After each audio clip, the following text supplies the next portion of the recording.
Assalamualaikum warahmatullahi wabarakatuh. Jumpa lagi dengan saya bersama channel Agus Pintar toh. Kali ini kita mengupdate Jalan Tembus Sleman Gunungkidul yang ada di Banyunibo hingga Dusun Nglengkong ya teman-teman. Ternyata sekarang pengaspalannya sudah mulus hingga calon underpass atau underpass ya, sudah jadi sebenarnya. Hari ini terlihat di drone ini untuk underpassnya sudah mulai ditebari pasir agregat ya teman-teman, dan di sekitar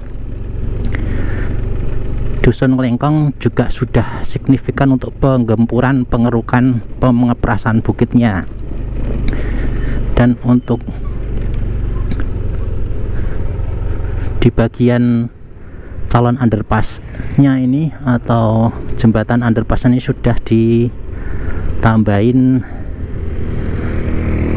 agregat ya, sepertinya mungkin mau diaspal ya teman-teman.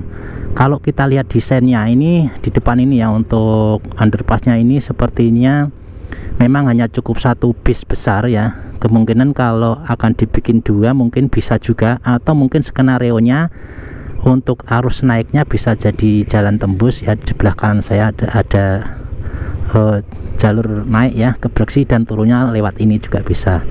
Ini beberapa skenario yang bisa dilakukan, dan di sebelah kiri ini sudah terlihat ya, desainnya itu sudah mulai terlihat sekarang ya. Dari tampilan drone ini sudah kelihatan untuk kemungkinan hasil akhir desain dari lokasi underpass Simpang Susun. Nah, ini kalau kita menengok dari pekerjaan underpass yang sebelah kiri ini memang lebih dari 1 bulan ya sepertinya pengerjaannya, atau mungkin sekitar 1 bulanan lebih gitu ya.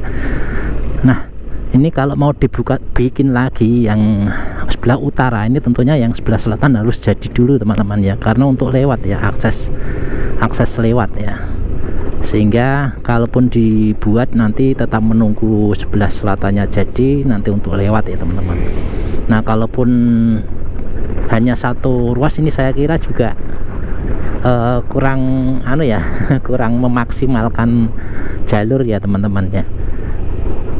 Kalau wangun-wangunnya atau wangun-wangunnya itu apa ya bahasa Indonesia itu, pantasnya itu sebenarnya ada dua, cuman apakah dua ya jembatan atau underpassnya atau satu? Nah, ini kita tunggu saja, karena saya juga tidak menanyakan kepada penyedia. Mudah-mudahan bisa menjadikan informasi pada kita sekalian, dan terima kasih. Mohon maaf jika ada kekurangannya.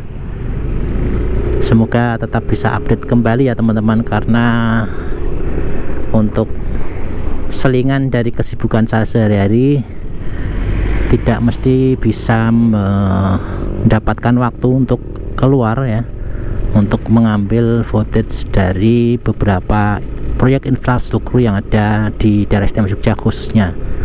Jadi ya, kalau ada jeda yang cukup lama itu biasanya saya banyak pekerjaan itu ya teman-teman ya, sehingga jarang unggah ya video. Tapi saya usahakan paling tidak seminggu itu saya usahakan untuk bisa mengunggah video pembangunan di Jogja.